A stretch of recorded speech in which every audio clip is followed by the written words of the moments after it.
All right, guys, I'm going to run this 6-image exposure bracket through HDR Merge in Lightroom and show you the result. But as you'll see, it's not about how many images you got. It's about the dynamic range that you cover to give the application to make it do what you actually want it to do. As for me, I find using 3 of these 6 images gives me a far better result for the HDR, and I'll explain and show you why. I'll also show you what the deghosting option does. Then we'll export the HDR into Photoshop as a smart object so you still have access to that raw data, and then finish it up for a high resolution print file at the end.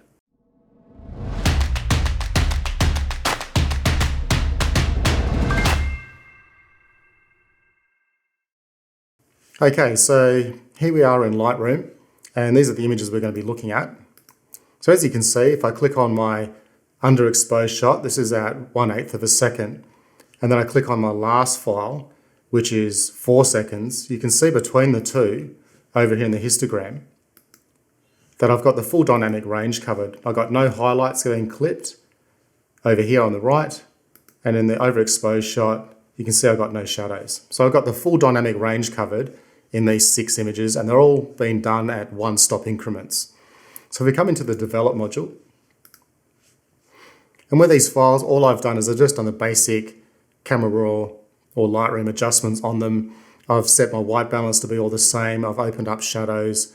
I've closed down highlights just so they're all nice and even. I've set lens corrections. So if I come in and right click and we come into the Develop settings for HDR, there's our preview there. So as you can see, it's really quite dark, and given the amount of images that I've fed into this, I really would expect to see far more detail in these shadows. I think that the sky's done a good job, but I just don't think it's really got there with using these 6 images. So if I cancel that, and I say, basically I select my middle image, what I find is that with your Camera Raw capture, you already pretty much have a plus and minus 1 stop left and right, purely just in the amount of detail that these single files can actually capture. So if I feed it the 1 stop under and 1 stop over, I don't really think I'm really giving it something that it doesn't already have. So I think HDR bracketing works far better when you do +2, -2. So let's do that. We're going to pick this one. We'll drop some of these out. We'll select that one, deselect that one.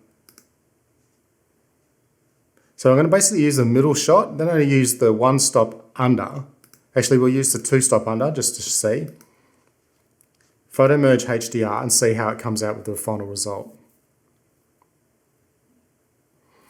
Okay, so for me, this you can see we've already got far more detail in the shadows by just dropping out those other 3.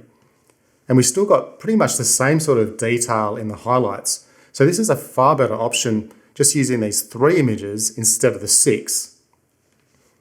So even if I cancel out of that and I use my base exposure and I drop this one out and we merge these 2 together,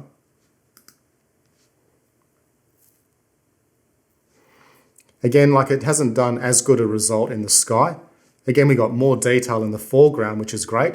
And this is the kind of detail that I expected that we would get using 6 images, not just 2. So if I cancel this one and we'll just basically merge the 3.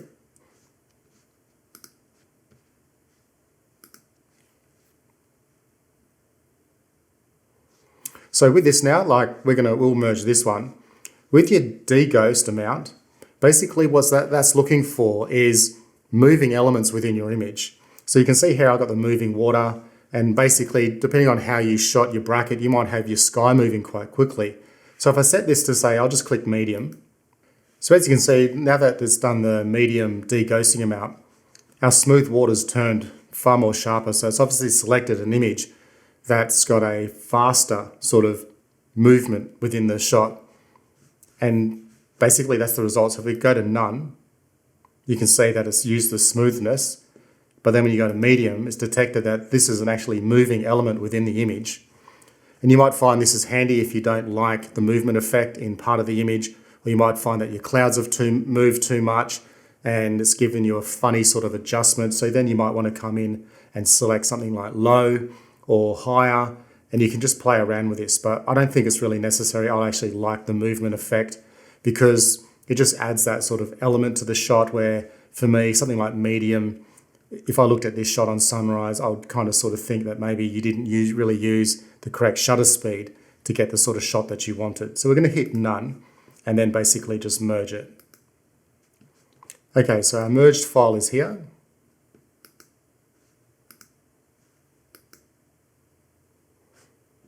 So that's our base shot that we had.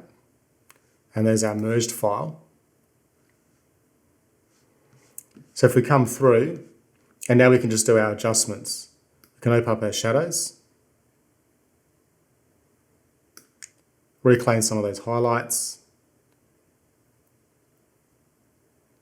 Again, this is probably a little bit brighter than what I'd like. I would probably almost like to have some of that detail coming through. But we're going to export this out as a smart object.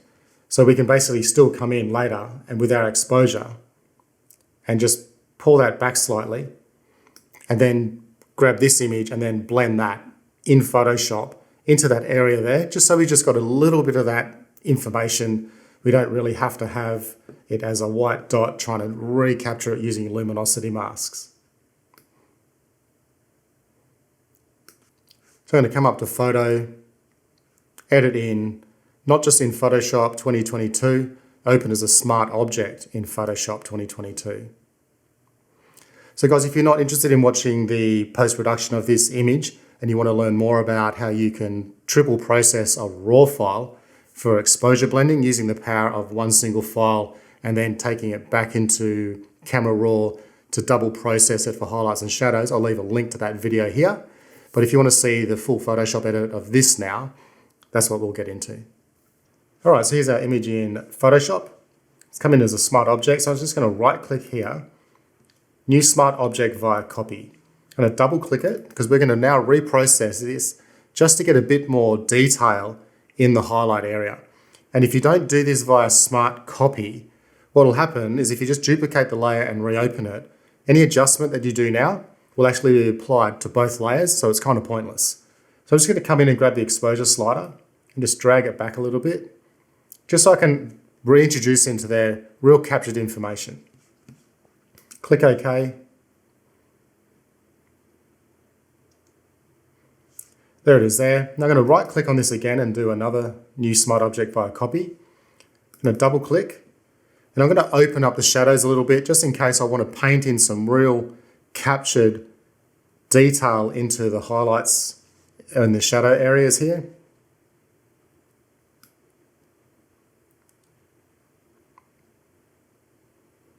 So the highlights up here, that might be nice just to fade in if I want to brighten it up a little bit. So I'm going to click OK.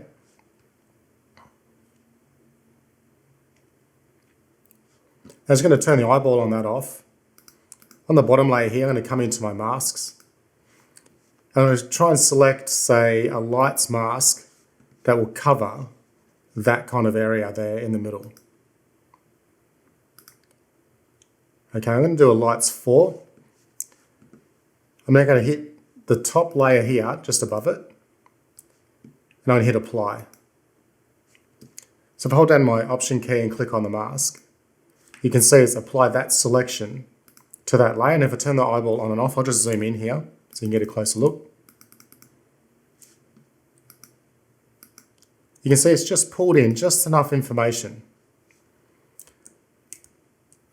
And you saw before, like with the exposure bracket, we didn't really want that really intense detail into that highlight area because it would look like a kind of weird sort of blend. Now with our top layer here, I'm going to probably use this to blend in some of the highlight information through the foreground here. But before I do that, I just want to brighten up some of the shadows. So I'm just going to come in and grab a darks mask. Let's do a darks 3. I'm going to come down, I'm going to apply that. Actually, I'm going to apply it up here onto a curve. And just open up some of the shadows. It might decontrast your image a little minute, but it doesn't matter. Don't worry about that. Okay, so that looks good. Now with our top layer, I can turn that on. Hold down my Option key, click on the new mask icon, or load it in as a black mask. B for my brush tool, I'm going to hit 5 on my keyboard to paint in at 50%. Doesn't seem to want to do it. Open up my bracket keys, and I'm just going to be painting 50% into here.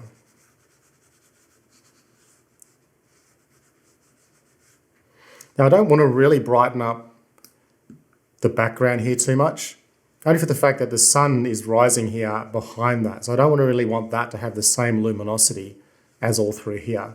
So I'm just going to leave that how that is. So then just come through again at another 50% and just paint in through there.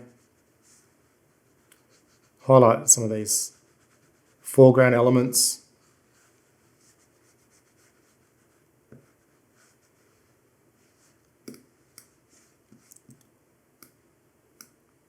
It's better having that mask there. Okay, so that looks much nicer. Sort of getting the balance there. So I'm going to probably use this top layer now as well. I'm going to drop my opacity of my brush to like maybe 20%. When I come through, I'm just going to paint in a little bit of brightness into here, just to remove some of that darkness there, just to even it up a little bit.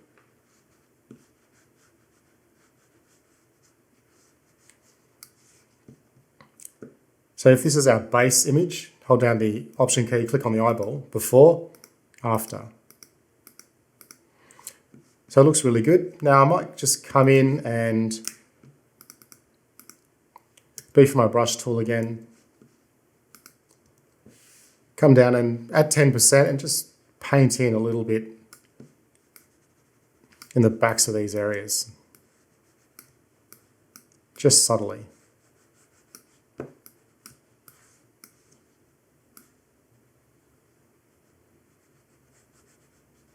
Just be careful on how you do it. You don't want to add any sort of haloing. If you start having real complex sort of areas, then you'd probably make a mask just to do that, but I don't think we really need to here. So that's looking really good. So what I'm going to do is I'm going to apply some contrast to this image. So just going to come down, grab 2 hue saturation layers. I'm going to set the top one to color dodge, the bottom one to color burn. So we can turn the eyeball off on that one. With color burn, I'm going to grab my fill, bring it all the way to the bottom to 0, and then just add it in very slightly. Doesn't really need much at all. And then with color dodge, I'm going to come in with my fill again, drag it all the way to the bottom, and then just bring it up. Now this might give you a few issues with your highlights, but we can just put a mask on this. So before, after. So it looks really good. I like what it's done. Might just drop it back a bit. So it looks quite good in the foreground and the sky, but I'm just going to invert the mask here because I think I can just paint this in naturally. I'm going to set my opacity to 60%, hit 6 on my keyboard, and just come through and just paint this effect in now.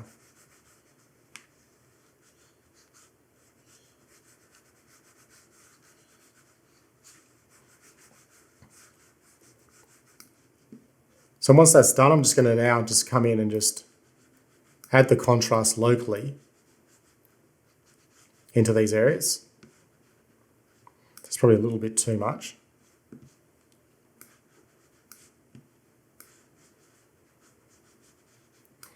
And drop it down to 20%. And come around like that. Before, after. This shot here, I'm just going to open up a bracket a little bit. I'm going to paint at 100% and just add that contrast in through there.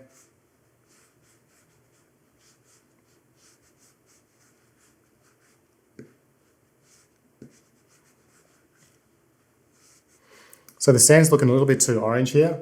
It's getting some really reds through. It's just going to come in with a color balance. in our midtones. I'm just going to try and find if I can just balance that out. So before, after, so that looks good. Command I on my color balance. B for my brush tool, painting white at 100%, let's make it 60. Just going to dial that back a bit. Looks good everywhere else, but just in the sand it's starting to just colorize just a little bit. Okay, so before, after, so this is looking much better. I'm going to come in, I'm going to do some local dodge and burning now. So it's going to come in with a new layer, set it to soft light. I'm going to probably pick a nice, just a little bit of a warmer sort of color. Like that yellow. At 20%, let's just drop it down, my brush size, and come through. It's probably too much at 20%, let's do 10. And let's just brighten this up a little bit. We'll get rid of some of that red tone and just add that nice bit of burn contrast in the foreground here. Just lift up some of these little highlights where you think the sun would brighten there, but obviously it wouldn't brighten on the back here. Pick out some little highlights, maybe just through there, top of the rocks.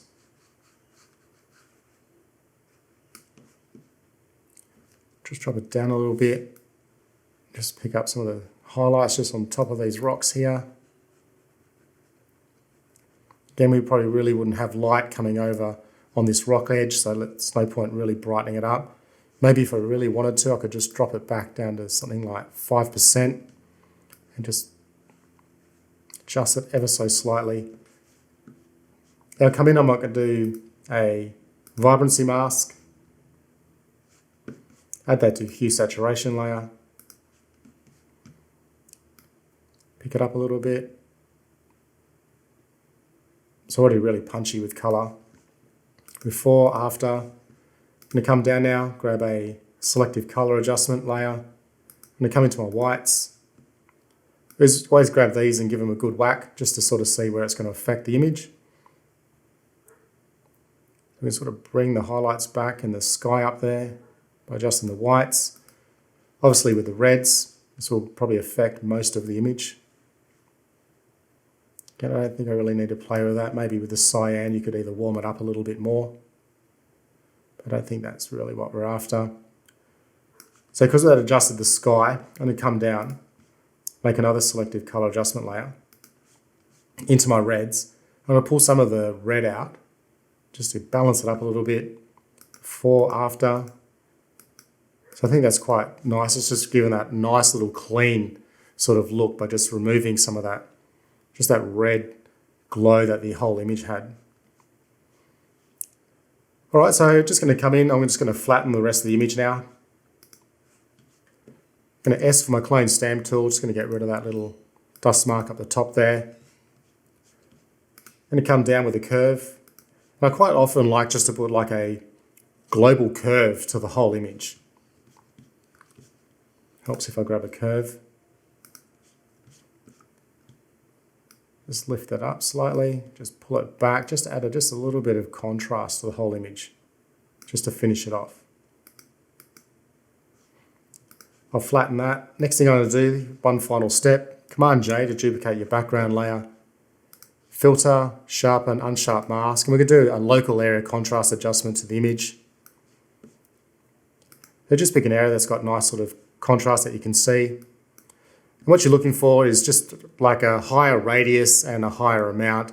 So this is a radius of 3.9 at an amount of 47%. And you just want to add contrast to it without sort of like pushing it too far, because that's what you don't want.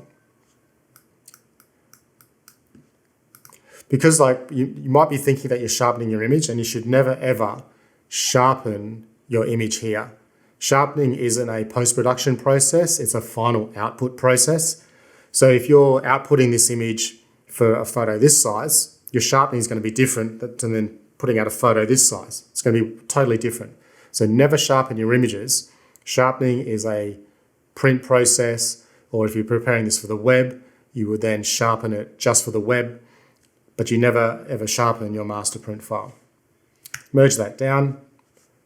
and I'd say we're done. You could sort of sit around and just really play around with this image. You'd probably spend like another 5 or 10 minutes just dodging here, burning that there, playing around with certain things. But I think we've got the point of how the HDR file has been processed and then duplicating the smart objects twice just to target certain aspects of the photo that you can just bring in subtly back into the HDR image. And I think that's pretty much it. Again, I don't think that the HDR process really gives you the amount of detail in the image that you could get if you just did basically luminosity masking. But with HDR, it's a very, very good starting point for people to do editing, especially if they aren't overly skilled at using luminosity masks to go through with their images and making their own manual blend of it.